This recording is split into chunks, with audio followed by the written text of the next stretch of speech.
Finally दोस्तों back in action नाम की ये जो मूवी है ये रिलीज़ हो चुकी है नेटफ्लिक्स के ओटीटी प्लेटफॉर्म पर। तो आज की इस वीडियो में हम इसी मूवी का रिव्यू करने वाला है। इसकी fact, detail, update, pre production, releasing, casting के बारे में पूरी जानकारी आपको बताने वाले हैं। तो वीडियो को जरूर से लाइक कीजिएगा, हमारे इस चैनल को ज़्यादा से ज़्यादा हो सके तो शेयर कीजिएगा और चैनल को सब्सक्राइब जरूर से कीजिएगा। इसके बारे में अब हम जानना चालू करते हैं। बैक इन एक्शन 2025 की एक अमेरिकी एक्शन कॉमेडी फिल्म है जिसका निर्देशन सेथ गॉर्डन ने किया है और इसकी स्क्रिप्ट उन्होंने ब्रेंडन ओब्रायन के साथ मिलकर लिखी है। फिल्म में Jamie Foxx, Cameron Diaz, Andrew Scott, Jamie Demetriou, Kyle Chandler और ग्लेन क्लोज ने अभिनय किया है। इसे नेटफ्लिक्स ने 17 जनवरी 2025 को रिलीज किया था। आधार: पूर्व CIA जासूस एमिली और मैट को जासूसी के काम में वापस बुला लिया जाता है क्योंकि एक ऑनलाइन वीडियो लीक के जरिए उनकी गुप्त पहचान उजागर हो जाती है।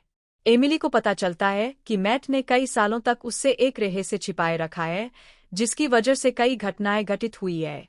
उन्हें अपने वर्तमान और भविष्य को बचाने के लिए अपने अतीत को फिर से देखना होगा। ढालना: जेमी फॉक्स मैट के रूप में, कैमरून डियाज एमिली के रूप में, मैकेना रॉबर्ट्स एलिस एमिली और मैट की किशोर बेटी के रूप में, रायलन जैक्सन लियो एमिली और मैट के छोटे बेटे के रूप में, काइल चैंडलर चक के रूप में एमिली और मैट के पुराने दोस्त, ग्लेन क्लोज गिन्नी के रूप में एमिली की मां, जेमी डेमेट्रिया मिगेल, एंड्रयू स्कॉट बैरन के रूप में, फोला इवांसकिंगबोला वेंडी के रूप में, रॉबर्ट बेस्ता डी बल्थाजार गोर के रूप में, Bashir Salahuddin coach Chris, Tom Brittany Dylan के रूप में। उत्पादन: जून 2022 में यह बताया गया कि कैमरून डियाज सेथ गॉर्डन और ब्रेंडन ओब्रायन द्वारा लिखित action comedy back in action के लिए सेवानिवृत्ति से बाहर आ रहे थे, जिसमें जेमी फॉक्स भी अभिनय करने वाले थे। बिल बाउमन को गुड वन प्रोडक्शंस के लिए सेथ गॉर्डन के साथ एग्जिबिटे के लिए और फॉक्स, डाटारी टर्नर, ओब्रायन और मार्क मैकनेयर के कार्यकारी निर्माण के लिए निर्माण करने के लिए पता चला था। 2 अगस्त 2022 में फॉक्स ने डियाज, जिनकी 2014 में सेवानिवृत्ति से पहले आखिरी फिल्म एनी थी जिसमें उन्होंने अभिनय भी किया था, को कलाकारों में शामिल होने के लिए राजी करने के बारे में बात की। एंटरटेनमेंट टुनाइट को बताया कि कैमरन एक अविश्वसनीय ताकत है और उन्होंने इस व्यवसाय में बहुत कुछ किया है। नवंबर 2022 में ग्लेन क्लोज और काइल चैंडलर को कलाकारों में शामिल किया गया। 4 फरवरी 2023 में Andrew Scott, McKenna Roberts, Rylan Jackson और जेमी डेमेट्रिया कलाकारों में शामिल हुए। 5 प्रमुख फोटोग्राफी 2 दिसंबर 2022 से 9 मार्च 2023 तक लंदन में हुई। 6-7 फरवरी 2023 के अंत में डियाज ने पेम्स नदी पर दृश्यों की शूटिंग की। 8 अटलांटा में फिल्मांकन 27 मार्च को शुरू हुआ और अप्रैल के अंत में पूरा हुआ। 9 अप्रैल के मध्य में, जबकि फॉक्स को एक चिकित्सा आपात स्थिति के लिए अस्पताल में भर्ती कराया गया था, उसके शेष दृश्यों को फिल्माने के लिए बॉडी डबल्स का उपयोग किया गया था। 10 जबकि गॉर्डन और ओब्रायन को पूरी तरह से पटकथा का श्रेय दिया गया था, Andrea Berloff, Matteo Borges, Joel Church Cooper, Adam Cole Kelly, Dana Fox, Paul Fruchbom, John Gatins, Jo Nussbaum, Casey Pappas, Lennon Parham, Sam Pitman, Ellen Shenman, Laura Solon, David Stassen, Jessica St Clair, Victoria Strouse और Lillian you द्वारा विभिन्न योगदान दिए गए थे। 11 मुक्त करना: back in action को नेटफ्लिक्स द्वारा 17 जनवरी 2025 को रिलीज किया गया था। 12 इसे मूल रूप से 15 नवंबर 2024 को रिलीज किया जाना था, इससे पहले कि इसे इसकी वर्तमान रिलीज तिथि पर धकेल दिया जाए। 13 आलोचनात्मक प्रतिक्रिया: समीक्षा एग्रीगेटर वेबसाइट रॉटन टोमाटोज पर 46 आलोचकों की 24% समीक्षाएं सकारात्मक है, जिनकी औसत रेटिंग 4.4/10 है। 14 मेटाक्रिटिक, जो भारित औसत का उपयोग करता है, ने 21 आलोचकों के आधार पर फिल्म को 100 में से 47 का स्कोर दिया, जो मिश्रित या औसत समीक्षाओं को दर्शाता है। 15 संदर्भ: सेथ लुइस गॉर्डन एक अमेरिकी फिल्म निर्देशक, निर्माता, पटकथा लेखक और फिल्म संपादक है। उन्होंने PBS, Bill and Melinda Gates Foundation और United Nations Staff 1% for Development Fund सहित फिल्म और टेलीविजन के लिए निर्माण और निर्देशन किया है। उनकी फिल्में सनडांस फिल्म फेस्टिवल और स्लैमडांस फिल्म फेस्टिवल में दिखाई गई है। उन्होंने the king of Kong, A fistful of quarters, 2007, for Christmas 2008, horrible bosses 2011, identity thief 2013 और बेवॉच 2017 फिल्मों का निर्देशन किया है। उन्होंने the office, parks and recreation, modern family, atypical और फॉर ऑल मैनकाइंड जैसी टेलीविजन सीरीज के कई एपिसोड भी निर्देशित किए हैं। जीवन और कैरियर। गॉर्डन इवांस्टन इलिनॉइस में बड़े हुए। उन्होंने येल विश्वविद्यालय में भाग लिया, जहां उन्होंने 1997 में केन्या के छोटे से गांव शिमानिएरो में 6 महीने के लिए हाई स्कूल पढ़ाने के लिए जाने तक वास्तुकला का अध्ययन किए। वहां रहते हुए उन्होंने एक स्कूल के निर्माण को पूरा करने के लिए संयुक्त राष्ट्र के वित्तपोषण को सुरक्षित करने में मदद की और फिल्मांकन शुरू किया, जो अंततः डॉक्यूमेंट्री बिल्डिंग शिमानिएरो बन गए। 2 येल लौटने पर गॉर्डन ने खुद को एक एविड एडिटिंग मशीन पर अपने फुटेज को संपादित करना सिखाए। बाद में उन्होंने बारबरा कोपल और सेसिलिया पेक की Dixie Chicks documentary Shut Up and Sing की शूटिंग में मदद की। और विभिन्न फिल्मों पर छायाकार, संपादक और निर्माता के रूप में काम करने के गॉर्डन ने 2010 में गेम कंपनी जिंगा की गागाविले ऑनलाइन फिल्म का निर्देशन किया था। वह फॉक्स टेलीविजन शिनला ब्रेकिंग इन के सहनिर्माता और कार्यकारी निर्माता है। 3 उन्होंने 2011 की कॉमेडी हॉरिबल बॉसेस का निर्देशन किया था, लेकिन अगस्त 2013 में टेलीविजन श्रृंखला द गोल्डबर्ग्स के लिए प्रतिबद्धताओं का हवाला देते हुए सीक्वल का निर्देशन करने से इनकार कर दिया, जिस पर वह एक कार्यकारी निर्माता है और फिल्म वॉरगम्स की एक नियोजित रीमेक है। गॉर्डन ने अमेजन स्टूडियो के लिए स्नीकी पीट के पायलट का निर्देशन किया, जिसे उन्होंने ब्रायन क्रैंस्टन और डेविन शोर के साथ भी निर्मित किए। गॉर्डन ने बेवॉच के 2017 फिल्म संस्करण का निर्देशन किया, जिसमें ड्वेन जॉनसन, प्रियंका चोपड़ा और जैक एफ्रोन ने अभिनय किए। 5 उन्होंने 1994 में लेकसाइड स्कूल, सिएटल और Harvard graduate school of design से स्नातक किए। 6 2009 में गॉर्डन ने इंटरनेट उपयोगकर्ताओं के लिए साइबर अपराध से उत्पन्न खतरे पर ध्यान केंद्रित करते हुए एक वीडियो श्रृंखला विकसित और निर्देशित की, edge commerce the business of hacking you, जिसे एंटीवायरस सॉफ्टवेयर कंपनी मैकेफी द्वारा प्रायोजित किया गया था। 7 गॉर्डन ने विभिन्न संगीत वीडियो और विज्ञापनों और मॉडर्न फैमिली और कम्युनिटी के एक एपिसोड, द ऑफिस के 2 एपिसोड और पार्क्स एंड रिक्रिएशन के कई एपिसोड का निर्देशन किया है। वह एनबीसी के मैरी मी में एक निर्देशक और कार्यकारी निर्माता थे। गॉर्डन एबीसी के द गोल्डबर्ग्स में एक निर्देशक और कार्यकारी निर्माता है। 8 वह नेटफ्लिक्स सीरीज एटिपिकल में एक निर्देशक और कार्यकारी निर्माता के रूप में भी काम करते हैं। 9 फिल्मोग्राफी। पतली परत।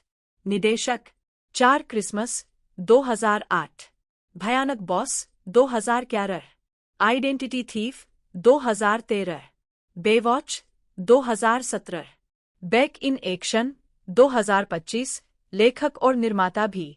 अभिनय श्रेय। वर्ष शीर्षक भूमिका 2011 हॉरिबल बॉसेस राल्फ पीटरबर्ग, आवाज की भूमिका। 2017 बेवॉच हेलीकॉप्टर पायलट। अन्य श्रेय। वर्ष शीर्षक भूमिका। 2005 अकारण शोर मचाना संपादक, सहयोगी निर्माता और द्वितीय इकाई निदेशक। 2015 पिक्सेल कार्यकारी निर्माता। 2022 खोया शहर कहानीकार, दस्तावेजी फिल्म। वर्ष शीर्षक निदेशक निर्माता लेखक। 2005 न्यूयॉर्क गुड़िया नहीं हाँ नहीं। 2007 the king of Kong, A fistful of quarters हाँ नहीं नहीं। पीटर चेरनिन, जन्म 29 मई 1951, एक अमेरिकी फिल्म और टेलीविजन निर्माता, व्यवसायी और निवेशक है। वे चेरनिन ग्रुप TCG के अध्यक्ष और CEO है, जिसकी स्थापना उन्होंने 2010 में की थी। 2 और 3, 4, 5 TCG मीडिया, मनोरंजन और प्रौद्योगिकी क्षेत्रों में व्यवसायों का प्रबंधन, संचालन और निवेश करता है। प्रारंभिक जीवन और शिक्षा। चेरनिन का जन्म एरिसन, न्यूयॉर्क में मैरी नी टाउनसेंड और हर्बर्ट चेरनिन के बेटे के रूप में हुआ था। 6 चेरनिन, जिनके पिता यहूदी थे, का पालन पोषण यूनिटेरियन में हुआ था। 7 उन्होंने कैलिफोर्निया विश्वविद्यालय बर्कले से अंग्रेजी साहित्य में BA की डिग्री प्राप्त की। 6 आजीविका। चेरनिन 1989 में लोरीमार फिल्म एंटरटेनमेंट से फॉक्स में शामिल हुए, जहां वे अध्यक्ष और मुख्य परिचालन अधिकारी थे।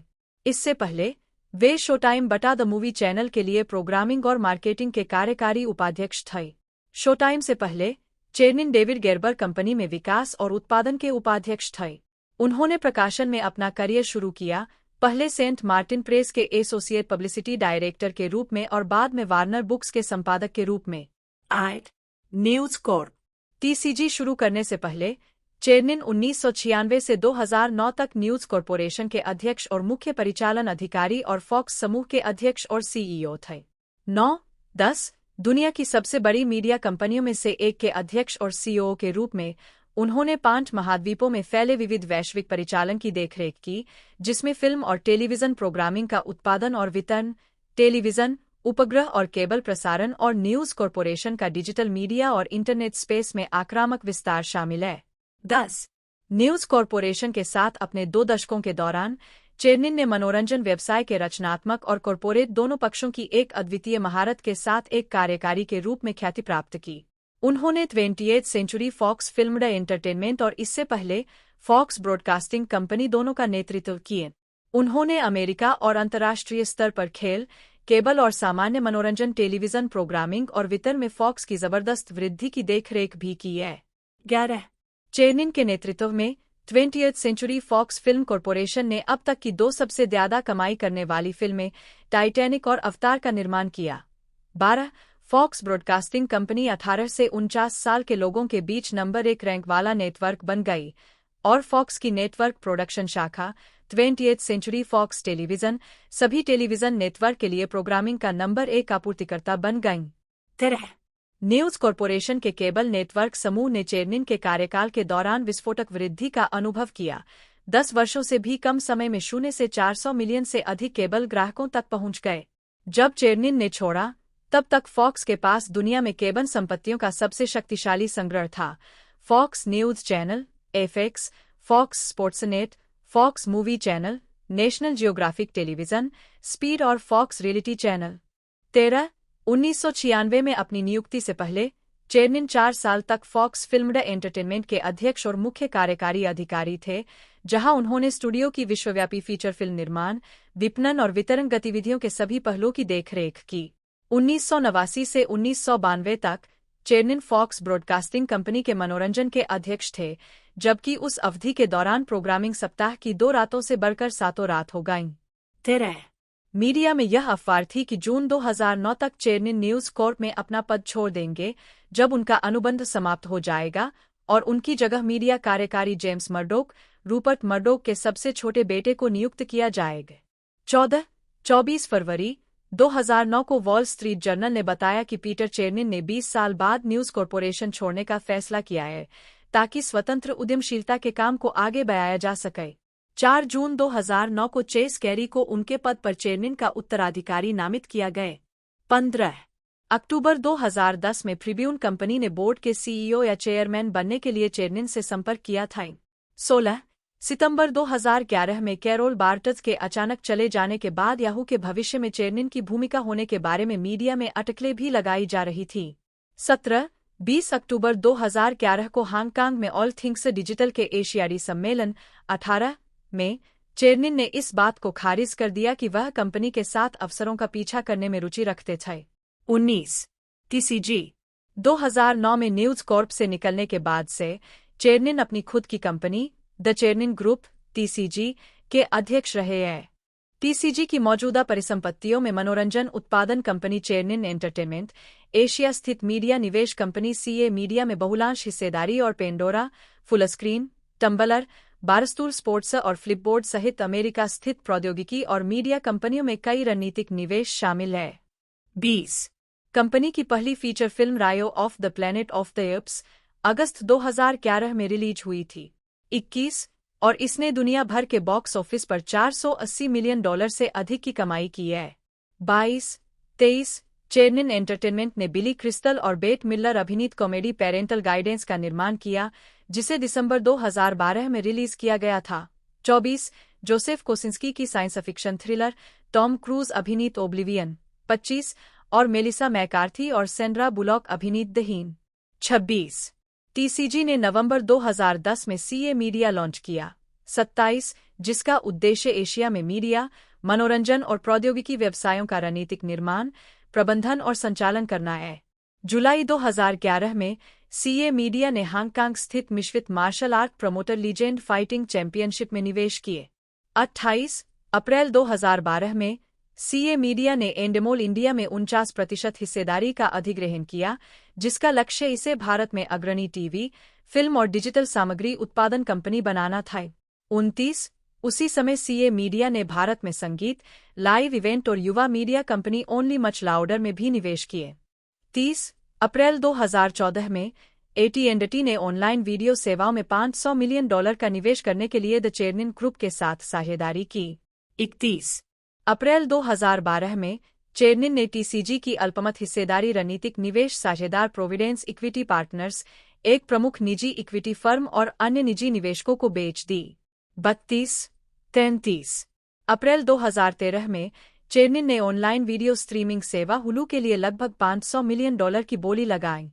34 TCG को टम्बलर में एक निवेशक के रूप में सूचीबद्ध किया गया है, जिसे WSJ.com ने 19 मई 2013 को बताया कि इसे याहू को $1.1 बिलियन अमेरिकी डॉलर में बेचा जाएगा। 2 दिसंबर 2013 को TCG ने घोषणा की कि उन्होंने अपने ऑनलाइन वीडियो परिसंपत्तियों का विस्तार करने के प्रयास में एनीमे स्ट्रीमिंग साइट क्रंचरोल का अधिग्रहण किया है। अधिग्रहण की कीमत लगभग $100 मिलियन होने की अफवाह थी। 35 7 जनवरी 2016 को डेविड पोर्टनोय ने एक वीडियो में घोषणा की कि चेरनिन मीडिया लोकप्रिय वेबसाइट बारस्तूल स्पोर्ट्स में बहुमत हिस्सेदारी हासिल कर रहा। 2018 में चेरनिन, जेसी जैकब्स और चेरनिन ग्रुप के माइकल कर्न्स ने एक निवेश सलाहकार फर्म TCG कैपिटल मैनेजमेंट का गठन किए। TCG मीडिया, मनोरंजन, प्रौद्योगिकी, खेल और उपभोक्ता क्षेत्रों में निजी इक्विटी निवेश का प्रबंधन करता है। 36 उसी वर्ष चेरनिन ने क्रंचरोल में अपनी हिस्सेदारी AT&T को बेच दी और वार्नर मीडिया डिवीजन में शामिल हो गए। क्रंचरोल को बाद में 2021 में फनीमेशन को बेच दिया गया। जुलाई 2022 में पीटर चेरनिन ने अपनी वैश्विक स्वतंत्र production company the north road company की स्थापना की, जिसमें उनकी प्रोडक्शन कंपनी चेरनिन एंटरटेनमेंट उनकी नई कंपनी का हिस्सा बन गई। 37 जनवरी 2023 में वैराइटी ने बताया कि पीटर चेरनिन की वैश्विक production studio role-up company the north road company को कतर इन्वेस्टमेंट अथॉरिटी से $150 मिलियन का निवेश मिला था। इसके अलावा प्रोविडेंस इक्विटी से $500 मिलियन और अपोलो ग्लोबल मैनेजमेंट से $300 मिलियन का निवेश मीडिया और प्रौद्योगिकी कंपनियों में निवेश और रणनीतिक अधिग्रहण को आगे बढ़ाने के लिए किया गया था। 38 फरवरी 2023 में रॉयटर्स ने बताया कि चेरनिन को हिट शो लव आइलैंड के निर्माता ITV स्टूडियोज में रुचि से जोड़ा गया था। 39 जुलाई 2023 में चेरनिन के निवेश वाहन द नॉर्थ रोड कंपनी ने ऑल 3 मीडिया के अधिग्रहण में रुचि व्यक्त की, जो यूके की प्रोडक्शन कंपनी है जो फ्लीबैग, गॉगल बॉक्स और द ट्रेटर्स का निर्माण करती है। 41 बोर्टो चेरनिन अमेरिकन एक्सप्रेस के बोर्ड में बैठते हैं, यूनिवर्सिटी ऑफ कैलिफोर्निया बर्कले के विजिटर्स बोर्ड के सहाध्यक्ष हैं। 41 और प्रोविडेंस इक्विटी पार्टनर्स के वरिष्ठ सलाहकार है। 42 वह मलेरिया नो मोर 43 के अध्यक्ष और सह-संस्थापक भी है और मलेरिया नो मोर यूके के ट्रस्टी है, जो मलेरिया के कारण होने वाली मौतों को समाप्त करने के लिए समर्पित गैर लाभकारी संगठन है। वह पहले Twitter 44 Pandora 45 News Corp, Direct TV 46 E Trade 47 और Friends of the Global Fight Against AIDS, Tuberculosis and Malaria के बोर्ड में थे। व्यक्तिगत जीवन चेरनिन ने 1980 में मेगन नी ब्रॉडी से शादी की। 6 राजनीति चेरनिन ने डेमोक्रेटिक पार्टी, उम्मीदवारों और संबंधित संगठनों को $1 लाख से अधिक का दान दिया है। साथ ही 2013 में एक फंडरेजर के लिए अपने घर पर बराक ओबामा की मेजबानी भी की थी। 48 उन्होंने 2016 के अमेरिकी राष्ट्रपति चुनाव के लिए हिलेरी क्लिंटन का भी समर्थन किया था। 50 फिल्मोग्राफी जब क्लोज 7 साल की थीं, तब उनके माता-पिता मोरल रीआर्ममेंट MRA में शामिल हो गए, एक ऐसा आंदोलन जिसमें उनका परिवार 15 साल तक शामिल रहा। इस अवधि के दौरान क्लोज का परिवार सांप्रदायिक केंद्रों में रहता था। उन्होंने MRA को एक पंथ के रूप में वर्णित किया है जो उनके जीवन के हर पहलू को निर्धारित करता था, पहने जाने वाले कपड़ों से लेकर उन्हें क्या कहने की अनुमति थी।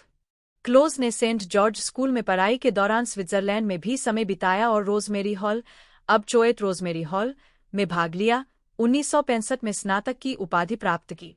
6 उन्होंने गैरलाभकारी प्रोत्साहन गायन समूह अप विद पीपल के साथ 1960 के दशक के मध्य से लेकर अंत तक कई वर्षों तक यात्रा की। अप विद पीपल में अपने समय के दौरान क्लोज ने ग्रीन ग्लेन सिंगर्स नामक एक छोटे गायन समूह का आयोजन किया। 7 क्लोज अपने कुत्ते के साथ बैठी हुई College of William and Mary की 2023 की घर वापसी परेड का नेतृत्व कर रही है। जब वह 22 वर्ष की थी, क्लोज एमआरए से अलग हो गईं। 8 उसने एक बार कहा था कि अभिनेत्री बनने की उसकी इच्छा ने उसे समूह छोड़ने की अनुमति दी और कहा, मैंने बहुत पहले अपने माता पिता को इन सब के लिए माफ कर दिया है। उन्होंने जो किया उसके पीछे उनके अपने कारण थे और मैं उन्हें समझती हूँ। इसका उनके बच्चों पर भयानक प्रभाव पड़ा, लेकिन ऐसा ही है। हम सभी जीवित रहने की कोशिश करते हैं ना? और मुझे लगता है कि वास्तव में किसी भी चीज से ज्यादा जिस चीज ने मुझे बचाया वह थी अभिनेत्री बनने की मेरी इच्छा। 9 उन्होंने थिएटर और नृविज्ञान में डबल मेजरिंग के साथ the College of William and Mary में दाखिला लिए। 10 कॉलेज के अपने वरिष्ठ वर्ष के दौरान द डिक कैवेट शो में कैथरीन हेपबर्न का एक साक्षात्कार देखने के बाद क्लोज अभिनय में अपना करियर बनाने के लिए प्रेरित हुई। 11 विलियम्सबर्ग में स्कूल में अपने वर्षों के दौरान उन्होंने पुलित्जर पुरस्कार विजेता लेखक पॉल ग्रीन द्वारा लिखित summertime outdoor drama The Common Glory में भी अभिनय किए। 12 उन्हें फी बेटा कप्पा के सम्मान समाज में सदस्यता के लिए चुना गया था। 13 वर्षों से क्लोज व्याख्यान देने और थिएटर विभाग का दौरा करने के लिए विलियम एंड मैरी में लौट आए हैं। 14 फाइंडिंग योर रूट्स के 7वें सीजन के पहले एपिसोड में अपनी उपस्थिति के माध्यम से उसे पता चला कि वह अपने 7 बार के परदादाओं के माध्यम से राजकुमारी डायना से संबंधित है। वह साथ ही अभिनेता क्लिंट ईस्टवुड से भी दूर की रिश्तेदार है और उसके कुछ पूर्वज गुलाम मालिक थे। 15 उसका मार्जोरी पोस्ट से भी एक स्पर्शरेखा संबंध है, जो कभी उसके दादा एडवर्ड बेनेट क्लोज से विवाहित थी। आजीविका 1970 का दशक प्रारंभिक कार्य क्लोज ने 1974 में 27 साल की उम्र में मंच पर अपने पेशेवर करियर की शुरुआत की। 13 कॉलेज के अपने वरिष्ठ वर्ष में उन्होंने यूनिवर्सिटी रेजिडेंट थिएटर एसोसिएशन और टीसीजी के माध्यम से ऑडिशन की एक श्रृंखला के लिए नामांकित होने के लिए अपने स्कूल के थिएटर विभाग को बुलाए। 13 आखिरकार उन्हें एक कॉलबैक दिया गया और हेलेन हेस थिएटर में 3 नाटक करने के लिए एक सीजन के लिए काम पर रखा गया। उन नाटकों में से एक एल प्रिंस द्वारा निर्देशित लव फॉर लव था। 16 उन्होंने 1975 में एंथोलॉजी सीरीज ग्रेट परफॉर्मेंस में एक छोटी भूमिका के साथ अपना टेलीविजन डेब्यू किए। 1976 में उन्होंने रिचर्ड रॉजर्स और शेल्डन हार्निक के स्कोर के साथ short lived Broadway musical Rex में मैरी आई की भूमिका निभाई। 17 सितंबर 1978 से अप्रैल 1979 तक ग्लेन ब्रॉडवे पर द क्रूसिफर ऑफ ब्लड में पैक्सटन व्हाइटहेड और ड्वाइट शुल्ट्ज के साथ आइरीन सेंट क्लेयर की भूमिका निभाते हुए दिखाई दिए। 18 1979 में उन्होंने टेलीविजन फिल्मों ऑर्फन थ्रेन और टू फार टू गो में फिल्मांकन किए। बाद की फिल्म में ब्लाइथ डैनर और माइकल मोरियार्टी शामिल थे और क्लोज ने मोरियार्टी के प्रेमी की भूमिका निभाई। मोशन पिक्चर करियर शुरू करने से पहले उनकी आखिरी प्रमुख स्टेज भूमिका अप्रैल 1980 से मार्च 1981 तक ब्रॉडवे म्यूजिकल बार्नम में मुख्य महिला भूमिका चेरी की भूमिका निभा रही थी। 1980 का दशक सफलता और प्रसिद्धि की ओर बढ़ना 1980 का दशक हॉलीवुड में क्लोज के लिए सफलता का वर्ष साबित हुआ। 1980 में निर्देशक जॉर्ज रॉय हिल ने ब्रॉडवे पर क्लोज की खोज की और उन्हें The World According to Garp में एक भूमिका के लिए रॉबिन विलियम्स के साथ ऑडिशन देने के लिए कहा, जो उनकी पहली फिल्म भूमिका बन गई।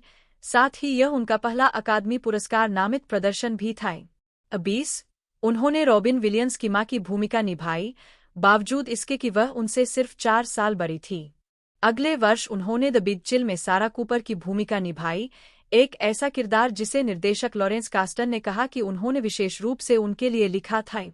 फिल्म को सकारात्मक समीक्षा मिली और यह वित्तीय रूप से सफल रही।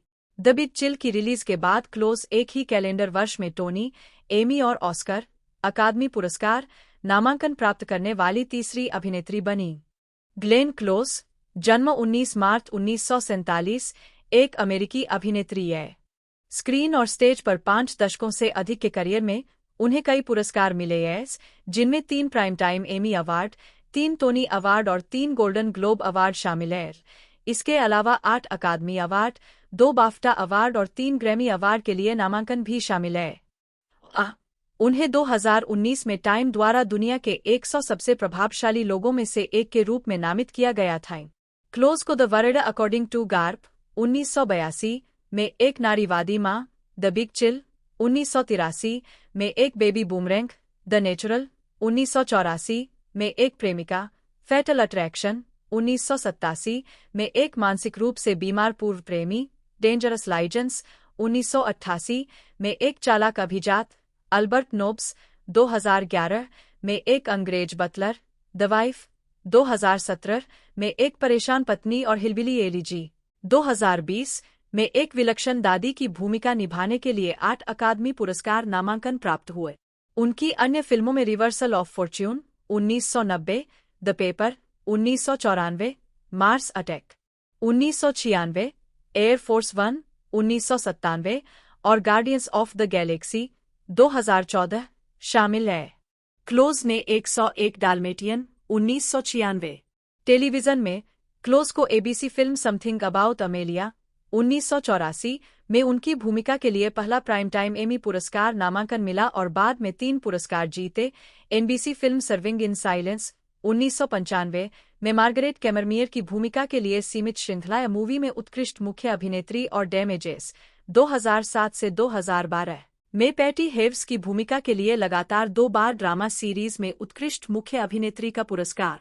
स्टेज पर उन्होंने नाटक लव फॉर लव 1974 में अपना ब्रॉडवे डेब्यू किए। बाद में उन्होंने 3 टोनी अवार्ड जीते, 2 नाटकों द रियल थिंग 1983 और डेथ एंड द मेडेन 1992 में उनकी भूमिकाओं के लिए सर्वश्रेष्ठ अभिनेत्री के लिए और एक संगीत में सनसेट बुलेवार्ड 1995 में सर्वश्रेष्ठ अभिनेत्री के लिए। उन्हें बार्नम 1980 के लिए टोनी नामांकित किया गया था। वह 2014 में ए डेलिकेट बैलेंस के पुनरुद्धार में ब्रॉडवे स्टेज पर लौटीं। 2016 में वह वेस्ट एंड स्टेज पर सनसेट बुलेवार्ड लौटीं और एक संगीत में नामांकन में सर्वश्रेष्ठ अभिनेत्री के लिए लॉरेंस ओलिविये पुरस्कार अर्जित किए। क्लोज थ्रिलियम प्रोडक्शंस की अध्यक्ष और फेथडॉग वेबसाइट की सह संस्थापक है। उन्होंने डेमोक्रेटिक राजनेताओं के समर्थन में राजनीतिक दान दिया है और महिलाओं के अधिकार, समलैंगिक विवाह और मानसिक स्वास्थ्य जैसे मुद्दों पर मुखर है। 3 बार शादी करने के बाद उनकी एक बेटी है, एनी स्टार्क, जो निर्माता जॉन स्टार्क के साथ उनके रिश्ते से है। प्रारंभिक जीवन और पृष्ठभूमि। ग्लेन क्लोज का जन्म 19 मार्च 1947 को ग्रीनविच, कनेक्टिकट में सोशलाइट एलिजाबेथ मैरी हेस्टर, बेटिन मूर और विलियम टालियाफेरो क्लोज के घर हुआ था। जो एक डॉक्टर थे जिन्होंने बेल्जियम कांगो में एक क्लिनिक संचालित किया और इसके तानाशाह मोबुतु सेसे सेको के निजी चिकित्सक के रूप में काम किए। 2 उनकी 2 बहनें, टीना और जेसी, और 2 भाई, अलेक्जेंडर, उपनाम सैंडी और तंबू मिसोकी है, जिन्हें क्लोज के माता पिता ने कांगो में रहते हुए गोद लिया था। 3 अपने बचपन के दौरान क्लोज अपने माता पिता के साथ ग्रीनविच में अपने नाना की संपत्ति पर एक पत्थर की झोपड़ी में रहती थी। उन्होंने अपने शुरुआती वर्षों में अपनी अभिनय क्षमताओं को निखारना शुरू कर दिया। मुझे इसमें कोई संदेह नहीं है कि मैंने जो दिन कनेक्टिकट के ग्रामीण इलाकों में एक उन्मुक्त कल्पना के साथ बिताए, जो भी किरदार हमारे खेल की मांग करते थे, उन्हें निभाया। यही एक कारण है कि अभिनय हमेशा मेरे लिए इतना स्वाभाविक लगता है। 4 हालांकि क्लोज की पृष्ठभूमि समृद्ध है, लेकिन उन्होंने कहा है कि उनके परिवार ने वेस्ट समाज में भाग नहीं लेने का फैसला किए। वह अपने जन्मस्थान, धनी शहर ग्रीनविच का उल्लेख करने से भी बचती थी जब भी पूछा जाता था, क्योंकि वह नहीं चाहती थी कि लोग यह सोचें कि वह एक शौकिया है जिसे काम नहीं करना पड़ता। 5 2000 का दशक, टेलीविजन पर ध्यान। क्लोज ने 2000 के दशक के प्रारंभ में नाटकीय फिल्मों की बजाय टेलीविजन फिल्मों में काम करना शुरू किए। वह 102 डाल्मेशियन 2000 में क्रूला डेविल के रूप में लौटीं। हालांकि फिल्म को मिश्रित समीक्षा मिली, लेकिन इसने बॉक्स ऑफिस पर अच्छा प्रदर्शन किए। बाद में क्लोज ने The Safety of Objects film आई, जिसका प्रीमियर 2001 में हुआ। यह 4 उपनगरीय परिवारों के बारे में एक फिल्म थी जो बीमारियों से जूझ रहे थे। यह क्रिस्टन स्टीवर्ट की पहली फिल्म भूमिका थी और क्लोज और स्टीवर्ट बाद में 2015 की फिल्म एनेस्थीसिया में फिर से साथ आए। क्लोज ने उसी वर्ष Things You Can Tell Just by Looking at Her में अभिनय किया। यह निर्देशक रोड्रिगो गार्सिया के साथ भविष्य के कई सहयोगों में से एक होगा। 2004 में उन्होंने निकोल किडमैन और क्रिस्टोफर वॉकेन के साथ कॉमेडी द स्टोकफोर्ड वाइव्स में क्लेयर वेलिंगटन की भूमिका निभाई। क्लोज ने ले डिवोर्स 2003 और द चमसक्रबर 2005 जैसी छोटी फिल्में करना जारी रखा। 2005 में उन्होंने निर्देशक रोड्रिगो गार्सिया के साथ 9 लाइव्स करने के लिए फिर से काम किया। बाद में उन्होंने क्लोज को अल्बर्ट नोब्स 2011 फिल्म में निर्देशित किए। उसी वर्ष उन्होंने हाइट्स 2005 फिल्म में अभिनय किया, जो 5 न्यूयॉर्कर के जीवन पर केंद्रित एक स्वतंत्र नाटक था। आलोचकों ने क्लोज के अभिनय की सराहना की। 41-42 2005 में द शील्ड के लिए एक कार्यक्रम में समापन। 2001 में उन्होंने एबीसी पर रॉजर्स और एमरस्टीन के क्लासिक संगीत साउथ पैसिफिक के निर्माण में नेली फोर्बश के रूप में अभिनय किए। उन्होंने 2002 में विल एंड ग्रेस में अतिथि भूमिका निभाई, जिसमें उन्होंने एनी लीबोविथ का व्यंग्यात्मक संस्करण चित्रित किया, जिसने उन्हें हास्य श्रृंखला में अतिथि अभिनेत्री के लिए एमी नामांकन दिलाए। 2003 में क्लोज ने शोटाइम द्वारा निर्मित film The Lion in Winter में एलेनोर ऑफ एक्विटेन की भूमिका निभाई। क्लोज ने अपने प्रदर्शन के लिए गोल्डन ग्लोब पुरस्कार और स्क्रीन एक्टर्स गिल्ड पुरस्कार जीताए। 2005 में क्लोज एफएक्स अपराध श्रृंखला द शील्ड में शामिल हुई, जिसमें उन्होंने मोनिका रॉलिंग की भूमिका निभाई। 43 एफएक्स के सीईओ जॉन लैंडग्राफ ने कहा कि नेटवर्क ग्लेन क्लोज के कद की महिला फिल्म स्टार को टेलीविजन पर लाने वाला पहला था। उन्होंने नेटवर्क के साथ उनके सहयोग को टेलीविजन पर महिलाओं की भूमिकाओं को बढ़ावा देने के साथ साथ अन्य फिल्म अभिनेताओं को छोटे पर्दे पर आने के लिए प्रभावित करने का श्रेय भी दिए। 44-45 2007 में वह अपने पिछले सहकलाकार मेरिल स्ट्रीप के साथ एक ही फिल्म में एंसेम्बल ड्रामा इवनिंग में दिखाई दी। यह क्लोज की दशक की अंतिम नाटकीय फिल्म भूमिका होगी, क्योंकि उन्होंने अपनी खुद की टेलीविजन श्रृंखला डैमेजेज 2007 में अभिनय करना शुरू किया था। क्लोज से स्वतंत्र फिल्मों में उनके योगदान के बारे में पूछा गया, जिसके जवाब में उन्होंने कहा, मुझे ऐसे कलाकार पसंद हैं जो निश्चित रूप से पैसे के लिए नहीं बल्कि इसलिए अच्छे और चुनौतीपूर्ण होते हैं क्योंकि वे अच्छे लेखन के इर्दगिर्द इकट्ठा होते हैं। कभी कभी मैंने एक दृश्य के लिए एक भूमिका ली है जो मुझे लगा कि अभूतपूर्व है। साथ ही मेरी उपस्थिति उन्हें पैसे दिलाने में मदद कर सकती है, इसलिए मुझे लगता है कि यह मेरे लिए कुछ वापस देने का एक तरीका है। 46 द शील्ड पर अपने कार्यकाल के तुरंत बाद क्लोज से एफएक्स अधिकारियों ने संपर्क किया, जिन्होंने उन्हें अभिनय करने के लिए एक टेलीविजन श्रृंखला की पेशकश की। इस चरित्र के उनके चित्रण को शानदार समीक्षा और पुरस्कार नामांकन की अधिकता मिली। इसके अलावा उन्होंने ड्रामा सीरीज में उत्कृष्ट लीड अभिनेत्री के लिए लगातार 2 एमी पुरस्कार जीते। 47 क्लोज की जीत ने उन्हें केबल शो के लिए एमी में ड्रामा सीरीज की पहली सर्वश्रेष्ठ अभिनेत्री विजेता भी बना दिए। शो के पूरे दौर में वह केबल पर सबसे अधिक भुगतान पाने वाली अभिनेत्रियों में से एक बन गई, जिन्होंने प्रति एपिसोड $2 लाख कमाए। 48 क्लोज ने कहा कि पैटी हेव्स की उनकी भूमिका उनके जीवन की भूमिका थी। वह अपनी सहकलाकार रोज बायर्न के साथ भी संपर्क में रही और दोनों दोस्त बन गई। श्रृंखला समाप्त होने के बाद क्लोज ने कहा कि वह एक नियमित भूमिका में टेलीविजन पर वापस नहीं आएंगी, लेकिन वह एक मिनी सीरीज या अतिथि स्थान करने के लिए खुली थी।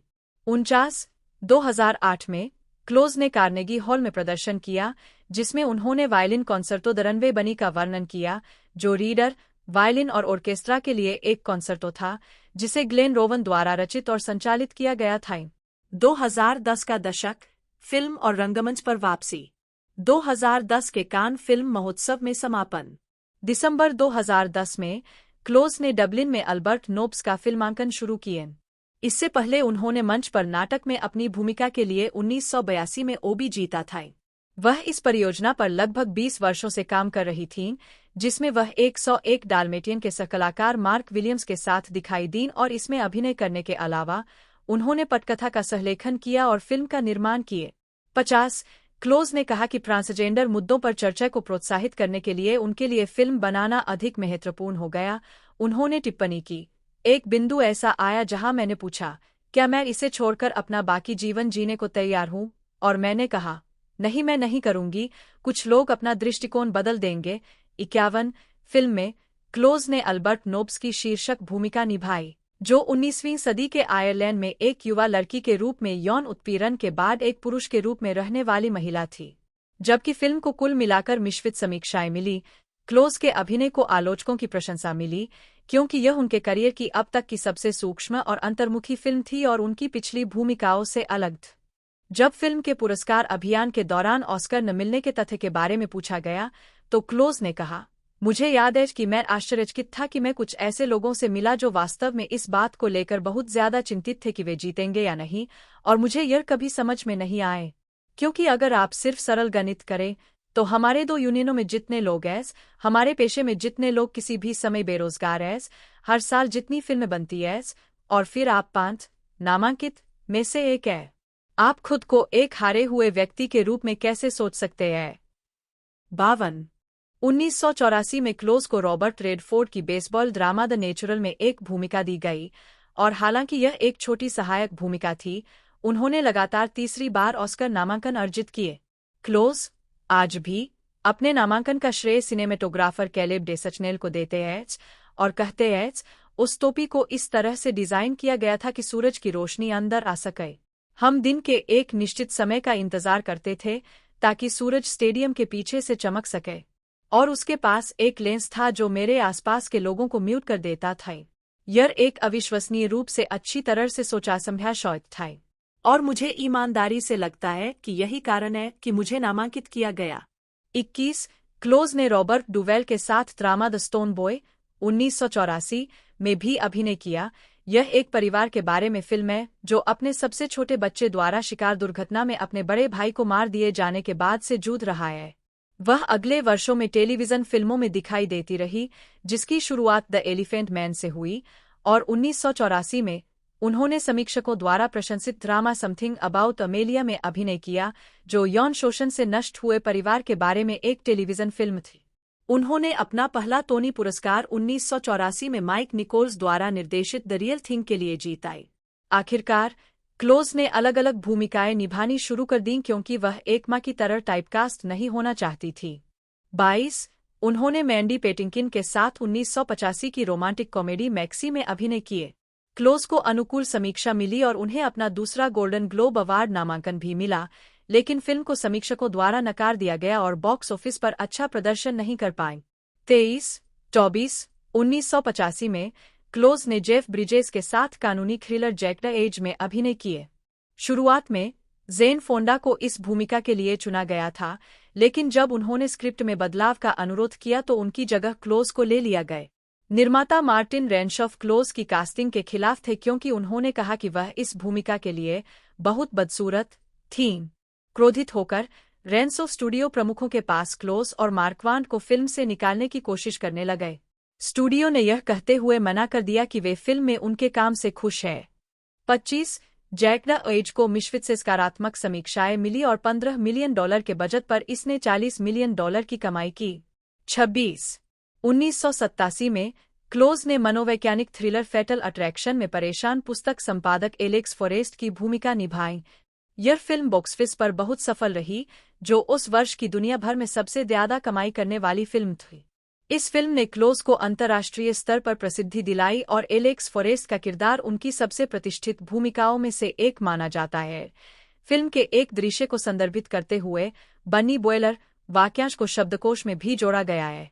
एंडिंग के रीशूट के दौरान क्लोज को एक पेक में सिर के शीशे से पकड़ाने के कारण चोट लग गई। अस्पताल ले जाए जाने के बाद उन्हें पता चला कि वह वास्तव में अपनी बेटी के साथ कुछ हफ्ते की गर्भवती थी। क्लोज ने एक साक्षात्कार में कहा कि फैटल अट्रैक्शन वास्तव में पहला भाग था जिसने मुझे जेनी फील्ड्स, सारा कूपर सच्ची पोषण करने वाली महिला भूमिकाओं से दूर कर दिए। मैंने उस फिल्म के लिए पहले से कहीं ज्यादा तैयारी की थी। 22 क्लोज को इस भूमिका के लिए अपना चौथा ऑस्कर नामांकन मिला, जो कि मुख्य भूमिका में उनका पहला नामांकन था। 27 और उन्होंने पसंदीदा मोशन पिक्चर अभिनेत्री के लिए पीपुल्स चॉइस अवार्ड भी जीता। उद्धरण आवश्यक। उन्होंने 1988 की पीरियड रोमांटिक ड्रामा डेंजरस लाइजेंस में एक षड्यंत्रकारी अभिजात मार्क्विस दी मेरेट्यूल की भूमिका निभाई। 13 क्लोज ने इस प्रदर्शन के लिए शानदार समीक्षा अर्जित की और उन्हें सर्वश्रेष्ठ अभिनेत्री के लिए अकादमी पुरस्कार के लिए नामांकित किया गया। इसके अलावा उन्हें अपना पहला बाफ्टा पुरस्कार नामांकन मिला। 28 इसके अलावा 1988 में वह कीथ कैराडाइन के साथ स्टोन्स फॉर इबारा में दिखाई दीं, जो कि हैरियट डेरे द्वारा लिखित पुस्तक से रूपांतरित एक टेलीविजन फिल्म थी और हॉलमार्क कंपनी द्वारा निर्मित थी। दशक की क्लोज की अंतिम फिल्म भूमिका इमीडिएट फैमिली 1989 थी, जो एक विवाहित जोड़े के बारे में एक ड्रामा थी जो एक बच्चा गोद लेना चाहते हैं। निर्माता लॉरेंस कास्टन ने क्लोज को फिल्म में स्टार बनाया। 1990 का दशक, स्थापित अभिनेत्री। 1992 के वेनिस फिल्म महोत्सव में समापन। 1990 में क्लोज ने रिवर्सल ऑफ फॉर्च्यून में जेरेमी आयरन्स के साथ सनी वॉन बुलो की भूमिका निभाई और आलोचकों की प्रशंसा प्राप्त की। फिल्म ने कुछ विवादों को जन्म दिया क्योंकि यह क्लॉस वॉन बुलो हत्या मुकदमे से निपटी थी, जबकि वास्तविक सनी वॉन बुलो अभी भी वानस्पतिक अवस्था में थे। सनी के बच्चों ने सार्वजनिक रूप से फिल्म की आलोचना की। 29-30 उसी वर्ष क्लोज ने फ्रेंको जेफेरिली की हेमलेट के फिल्म रूपांतरण में गर्ट्रूड की भूमिका निभाई। यह शेक्सपियर की पहली भूमिका थी जिसे क्लोज ने कभी स्क्रीन पर निभाने का प्रयास किया था। वह 1975 में मिल्वॉकी में किंग लियर के एक मंचीय निर्माण में दिखाई दी थी। बाद में Close The House of the Spirits के कलाकारों में शामिल हो गईं। 1991 में उन्होंने उच्च श्रेणी की hallmark hall of fame television film सारा, प्लेन एंड टॉल और इसके 2 सीक्वल में अभिनय किए। 1992 में क्लोज ने मीटिंग वीनस में अभिनय किया, जिसके लिए उन्हें आलोचकों की प्रशंसा मिली और उन्होंने वेनिस फिल्म फेस्टिवल में सर्वश्रेष्ठ अभिनेत्री गोल्डन सियाक का पुरस्कार जीताई। उसी वर्ष क्लोज द सनडांस इंस्टीट्यूट की ट्रस्टी एमेरिटस बन गई। 31 उन्होंने 1995 में तथ्याधारित टीवी के लिए बनी film Serving in Silence The Margaret Cammermeyer Story के शीर्षक विषय को भी चित्रित किया, जिसके लिए उन्होंने अपना पहला प्राइम टाइम एमी पुरस्कार जीताए। इसके अतिरिक्त उन्होंने 1995 से द सिम्पसन्स से मोना सिम्पसन की आवाज भी प्रदान की है। 32 एंटरटेनमेंट वीकली ने क्लोज को 16 सर्वश्रेष्ठ सिम्पसन्स अतिथि सितारों में से एक बताए। 33 क्लोज ने 1989 और 1992 में 2 बार सैटरडे नाइट लाइव की मेजबानी भी की है। 1995 में संगीत में सनसेट बुलेवार्ड के लिए नोर्मा डेसमंड के रूप में क्लोज। मंच पर उनकी सबसे उल्लेखनीय भूमिकाओं में से एक Andrew lawyer weber production sunset boulevard में नोर्मा डेसमंड की भूमिका थी, जिसके लिए क्लोज ने 1993 से 94 में ब्रॉडवे पर भूमिका निभाते हुए अपना तीसरा टोनी पुरस्कार जीताए। 13 अपनी भूमिका के लिए क्लोज को आलोचकों की प्रशंसा मिली। द न्यू यॉर्क टाइम्स के डेविड रिचर्डसन ने 1994 में लिखा था कि ग्लेन उन महान प्रदर्शनों में से एक दे रही है जिनके बारे में लोग अब से कई सालों तक बात करेंगे। अभिनेत्री लुभावने जोखिम उठाती है, कई बार इतनी दूर तक जाती है कि आपको डर लगता है कि यह टूट जाएगा। ऐसा नहीं होता। 36 बाद में वह 2002 में ए स्ट्रीटकार नेम डिजायर के रॉयल नेशनल थिएटर पुनरुद्धार के लिए लंदन में शो के निर्देशक ट्रेवर नन के साथ फिर से टीम में शामिल हुई। 37 क्लोज अपने अच्छे दोस्त रॉन हॉवर्ड द्वारा निर्देशित newsroom comedy drama the paper 1994 में नजर आई और 1996 में उन्होंने टिम बर्टन की एलियन आक्रमण व्यंग्य फिल्म मार्स अटैक 1996 के कलाकारों के साथ अभिनय किए। उसी वर्ष उन्होंने डिज्नी की लाइव एक्शन हिट 101 डाल्मेशियन में भयावह क्रूला डेविल का किरदार निभाए। क्रूला डेविल के रूप में उनकी भूमिका की सर्वत्र प्रशंसा हुई और उन्हें सर्वश्रेष्ठ अभिनेत्री मोशन पिक्चर कॉमेडी या म्यूजिकल के लिए गोल्डन ग्लोब पुरस्कार के लिए नामांकन मिल। यह फिल्म व्यावसायिक रूप से भी सफल रही, जिसने $75 मिलियन के बजट के मुकाबले सिनेमाघरों में $320.6 मिलियन की कमाई की। क्लोज के अनुबंध के अनुसार उन्हें अपनी फिल्मों से कोई भी पोशाक रखने की अनुमति है। 38 अगले वर्ष क्लोज एयर फोर्स 1 1997 के साथ एक और बॉक्स ऑफिस हिट में दिखाई दिए, जिसमें उन्होंने हैरिसन फोर्ड के राष्ट्रपति के भरोसेमंद उपाध्यक्ष की भूमिका निभाई। फोर्ड ने एक साक्षात्कार में कहा कि उपराष्ट्रपति की भूमिका पहले से ही एक महिला के लिए लिखी गई थी और उन्होंने तत्कालीन राष्ट्रपति बिल क्लिंटन की जन्मदिन की पार्टी में उनसे मिलने के बाद व्यक्तिगत रूप से क्लोज को इस भूमिका के लिए चुना था। 39 बाद में क्लोज ने द्वितीय विश्व युद्ध में जापानियों द्वारा कैद की गई महिलाओं के गायन मंडली के कंडक्टर के रूप में युद्ध फिल्म पैराडाइज रोड 1997 में अभिनय किए। 1999 में क्लोज ने डिज्नी की एनिमेटेड फिल्म टार्जन में काला की आवाज प्रदान की। बाद में उन्हें कुकी ऑफ फॉर्च्यून 1999 में केमिली डिक्सन के रूप में उनकी हास्य भूमिका के लिए बहुत अच्छी समीक्षा। 2012 में अल्बर्ट नोब्स के फ्रेंच प्रीमियर के समापन पर उन्होंने सेंट्रल पार्क के डेलाकोर्ट थिएटर में संगीत में इनटू द वुड्स के समर 2012 प्रोडक्शन में जायंट की आवाज प्रदान की। इस प्रोडक्शन में एमी एडम्स ने द बेकर की पत्नी और डोना मर्फी ने द विच की भूमिका निभाई। 53 2014 में उन्होंने रूथ की भूमिका निभाते हुए न्यूयॉर्क के पब्लिक थिएटर के लिए पायरेट्स ऑफ पेंजेंस के प्रोडक्शन में अभिनय किए। इस प्रोडक्शन में केविन क्लाइन, मार्टिन शॉर्ट और अनिका नोनी रोज शामिल थे। अक्टूबर 2014 में क्लोज ने जॉन गोल्डन थिएटर में एडवर्ड एल्बी के ए डेलिकेट बैलेंस के पाम मैककिनन के पुनरुद्धार में एग्नेस की अभिनीत भूमिका में ब्रॉडवे में वापसी की। 25 अक्टूबर को समाप्त सप्ताह के दौरान 8 पूर्वावलोकन प्रदर्शनों में उत्पादन ने $8,84,596 की कमाई की, जिसने गोल्डन थिएटर में एक नया हाउस रिकॉर्ड बनाए। उत्पादन को मिश्रित समीक्षा मिली, हालांकि कलाकारों की प्रशंसा की गई। 55 अपनी टेलीविजन श्रृंखला डैमेजेस के समाप्त होने के बाद क्लोज 2014 में फिल्म में लौट आई, जिसमें उन्होंने जेम्स गन द्वारा निर्देशित मार्वल स्टूडियोज की film guardians of the Galaxy में नोवा प्राइम रायल की भूमिका निभाई। 56-57 वह स्वतंत्र फिल्मों 5-7 2014 और लोड आयोन 2014 में भी दिखाई दी। 2015 में क्लोज ने FX पर लुइस सीके के लुई में सीजन 5 के एपिसोड स्लीप ओवर में जॉन लिथको, माइकल सेरा और मैथ्यू ब्रोडरिक के साथ कैमियो किए। 58 2016 में वह द ग्रेट गिली हॉपकिंस में दिखाई दी और British zombie horror drama the girl with all the gifts 2016 में डॉ कैलडवेल के रूप में अभिनय किया, जो मानवता को बचाने के लिए एक इलाज पर शोध करने वाली वैज्ञानिक है। अप्रैल 2016 में वह लंदन में एक इंग्लिश नेशनल ओपेरा प्रोडक्शन में म्यूजिकल सनसेट बुलेवार्ड में नोर्मा डेसमंड के रूप में लौटीं। 59-60 साल बाद इसी भूमिका में लौटने पर क्लोज को बहुत अच्छी समीक्षा मिल। द टाइम्स और द डेली टेलीग्राफ दोनों ने प्रोडक्शन को 5 स्टार दिए और उनके प्रदर्शन की प्रशंसा की। 61-62 प्रोडक्शन के दौरान क्लोज को सीने में संक्रमण के कारण 3 शो रद्द करने पर उन्हें अस्पताल में भर्ती कराया गया था।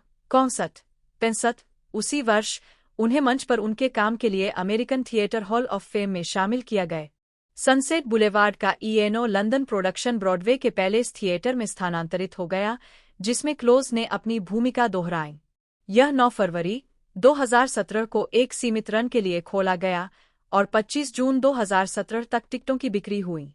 प्रोडक्शन में 40 पीस ऑर्केस्ट्रा शामिल था, जो ब्रॉडवे के इतिहास में सबसे बड़ा था। 67-68 क्लोज को विशेष रूप से नोर्मा डेसमंड के उनके नए अवतार के लिए आलोचकों द्वारा सराहा गए, जैसा कि द न्यूयॉर्क टाइम्स ने इसे इस सदी के महान मंच प्रदर्शनों में से एक कहा था। 70 वैराइटी, परेड, द गार्जियन और एंटरटेनमेंट वीकली ने भी नए प्रोडक्शन की सकारात्मक समीक्षा की। 71-72 उसी वर्ष क्लोज ने अमेजन के लिए आधे घंटे के कॉमेडी पायलट में अभिनय किया। 74 इसके अलावा 2017 में उन्हें थिएटर वर्ल्ड अवार्ड्स में लाइफ टाइम अचीवमेंट अवार्ड से सम्मानित किया गया। 75 2017 में क्लोज नेटफ्लिक्स द्वारा निर्मित science fiction thriller What Happened to Monday में नूमी रैपेस और विलियम डेफो के साथ दिखाई दी। 76 इसके अलावा उस वर्ष वह romantic comedy the wild wedding में अभिनेता जॉन मल्कोविच, डेंजरस लाइजेंड्स में उनके सहकलाकार और Patrick Stewart, The Lion in Winter में सहकलाकार के साथ फिर से जुड़ गईं और अगाथा क्रिस्टी के उपन्यास के फिल्म रूपांतरण क्रूक्ड हाउस में सहअभिनय किए। क्लोज ने 2018 के ड्रामा द वाइफ में अपने प्रदर्शन के लिए व्यापक आलोचनात्मक प्रशंसा प्राप्त की, जिसका पहला प्रीमियर 2017 टोरंटो अंतर्राष्ट्रीय फिल्म महोत्सव में हुआ था। 77-78 मेग वोलिजर के इसी नाम के उपन्यास का रूपांतरण फिल्म में क्लोज ने जॉन कैसलमैन की भूमिका निभाई है, जो अपने पति के साथ स्टॉकहोम की यात्रा के दौरान अपने जीवन विकल्पों पर सवाल उठाती है, जहां उसे साहित्य में नोबेल पुरस्कार प्राप्त होने वाला है। 79 फिल्म में क्लोज की बेटी एनी स्टार्क को भी कैसलमैन के छोटे संस्करण के रूप में दिखाया गया है। क्लोज ने मोशन पिक्चर ड्रामा में सर्वश्रेष्ठ अभिनेत्री के लिए गोल्डन ग्लोब अवार्ड, मुख्य भूमिका में एक महिला अभिनेता द्वारा उत्कृष्ट प्रदर्शन के लिए स्क्रीन एक्टर्स गिल्ड अवार्ड और सर्वश्रेष्ठ अभिनेत्री के लिए क्रिटिक्स चॉइस मूवी अवार्ड जीता। उन्हें ऑस्कर जीतने के लिए सबसे आगे माना जाता था, जो उनके करियर का पहला पुरस्कार होगा, लेकिन अंततः द फेवरेट के लिए ओलिविया कोलमैन से हार गई। 80 इसके अलावा क्लोज को एक प्रमुख भूमिका में सर्वश्रेष्ठ अभिनेत्री के लिए बाफ्टा पुरस्कार के लिए अपना दूसरा नामांकन मिला, जिसे वह कोलमैन से हार गई। 2018 में भी क्लोज ने मंच पर वापसी की, जहां सितंबर से दिसंबर तक उन्होंने न्यूयॉर्क शहर के पब्लिक थिएटर में ऑफ ब्रॉडवे नाटक मदर ऑफ द मेड में अभिनय किए। 81 2020 का दशक, फिल्मों में काम जारी रखा और आगे भी प्रशंसा मिली। 2020 में क्लोज ने नेटफ्लिक्स की हिलबिली एलिजी के फिल्म रूपांतरण में अभिनय किया, जिसमें रॉन हॉवर्ड के साथ फिर से काम किया और एमी एडम्स के साथ अभिनय किए। 82 क्लोज ने जेडी वेंस की मामा की भूमिका निभाई, जबकि फिल्म, जिसे 24 नवंबर 2020 को नेटफ्लिक्स पर स्ट्रीमिंग के लिए रिलीज किया गया था, को मिश्रित से नकारात्मक आलोचनात्मक समीक्षा मिली। 83 क्लोज को उनके प्रदर्शन के लिए प्रशंसा मिली। रिचर्ड रोपर ने क्लोज की उनके उत्कृष्ट स्क्रीन कमांडिंग पिच परफेक्ट प्रदर्शन के लिए प्रशंसा की। 84 जबकि एबीसी न्यूज में पीटर ट्रेवर्स ने उन्हें बस सनसनीखेज कहा। 85 और वैरायटी में ओवेन ग्लीबरमैन ने लिखा कि जब तक क्लोज एक पुरस्कार योग्य तूफान का अभिनय कर रही है, उनका प्रदर्शन वास्तव में काफी सावधानीपूर्वक है। 86 इस भूमिका के लिए उन्हें सैन फ्रांसिस्को अंतर्राष्ट्रीय फिल्म महोत्सव का अभिनय पुरस्कार और साथ ही अकादमी पुरस्कार, गोल्डन ग्लोब और सर्वश्रेष्ठ सहायक अभिनेत्री के लिए एसएजी पुरस्कार नामांकन मिला। 87 88 89 क्लोज को हिलबिली एलेजी के लिए सबसे खराब सहायक अभिनेत्री के लिए रेजी पुरस्कार नामांकन भी मिला, जिससे वह जेम्स कोको के बाद ओनली व्हेन आई लाफ और एमी इरविंग के बाद येंतल के लिए तीसरी कलाकार बन गई, जिन्हें एक ही प्रदर्शन के लिए ऑस्कर नामांकन और रेजी नामांकन दोनों प्राप्त हुए। 90 इसके अलावा 2020 में क्लोज ने रोड्रिगो गार्सिया द्वारा निर्देशित और सनडांस फिल्म फेस्टिवल में प्रस्तुत ड्रामा फॉर गुड डेज में मिला कुनिस के साथ सह-अभिनय किए। 91 2021 में क्लोज ने क्रेग गिलेस्पी द्वारा निर्देशित 101 डाल्मेशियन के Disney live action spin prequel Cruella के लिए एम्मा स्टोन के साथ एक कार्यकारी निर्माता के रूप में काम किए। स्टोन क्रूला डेविल के युवा संस्करण की भूमिका निभाती है, शीर्षक चरित्र जिसे क्लोज ने 1996 के लाइव एक्शन अनुकूलन और इसके 2000 के सीक्वल में चित्रित किया था। 92 93 उसी वर्ष Close Apple TV Plus drama film Swan Song में महेशला अली के साथ दिखाई दी।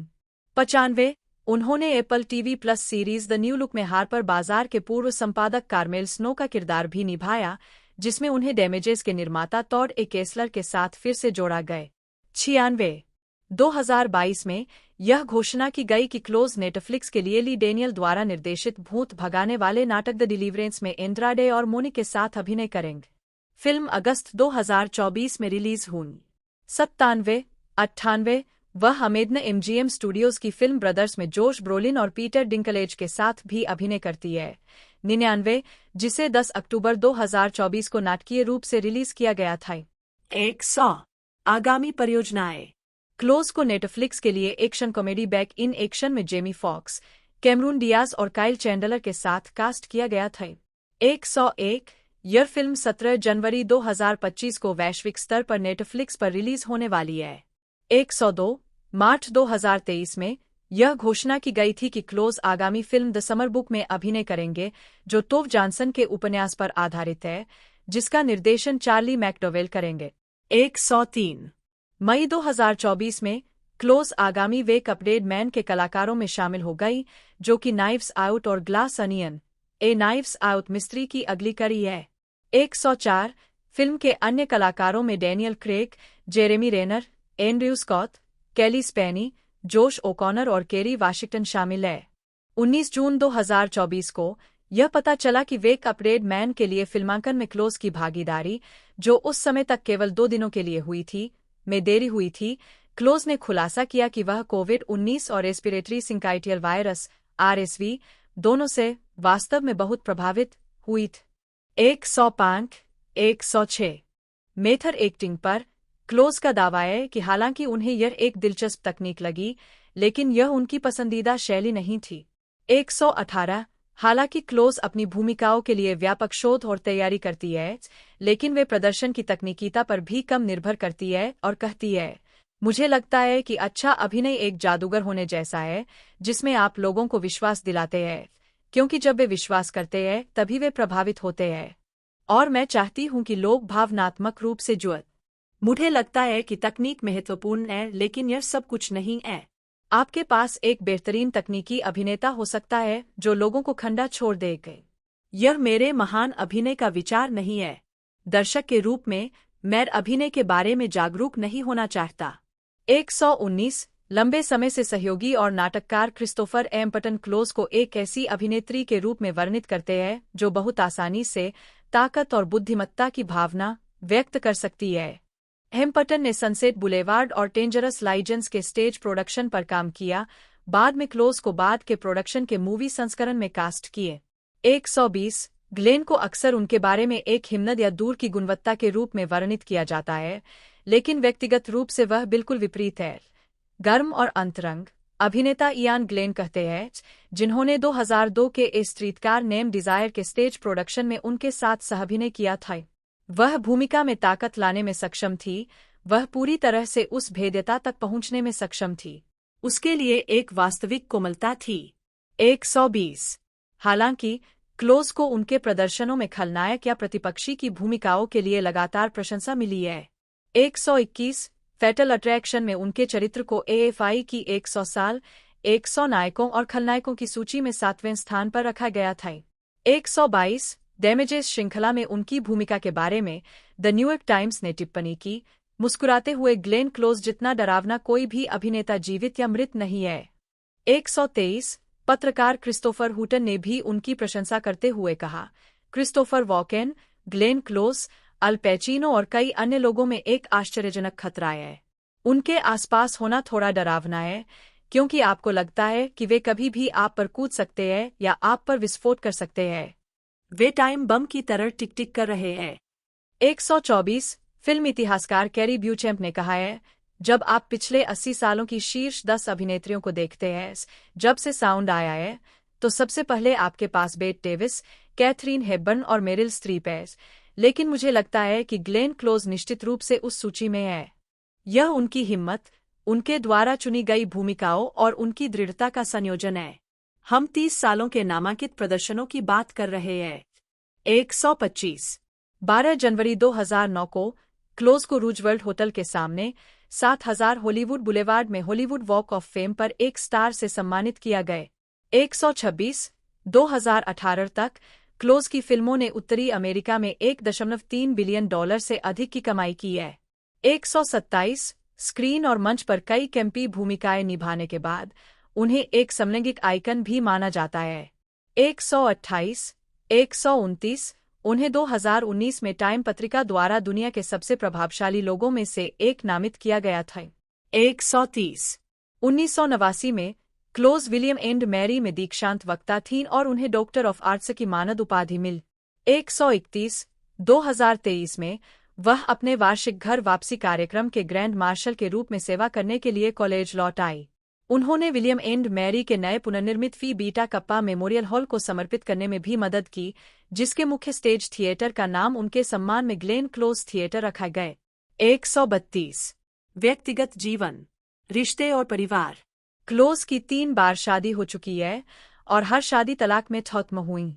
उनकी पहली शादी 22 साल की उम्र में हुई थी, जिसे क्लोज ने एक तरह की अरेंज मैरिज बताया है, कॉलेज जाने से पहले ही खत्म हो गई थी। 133 यह शादी 1969 से 1971 तक कैबोट वेड से हुई थी, जो एक गिटार वादक और गीतकार थे, जिनके साथ उन्होंने अब विद पीपल में अपने समय के दौरान प्रदर्शन किया था। 134 1979 से 1983 तक वह अभिनेता लेन कैरियो के साथ रही। 135 उनकी शादी किराने के वारिस जेम्स मार्ला से 1984 से 1987 तक हुई थी। 134 बाद में क्लोज ने निर्माता जॉन स्टार के साथ रिश्ता शुरू किया, जिनसे उनकी मुलाकात The World According to Garp के सेट पर हुई थी। 136 क्लोज और स्टार्क 1991 में अलग हो गए।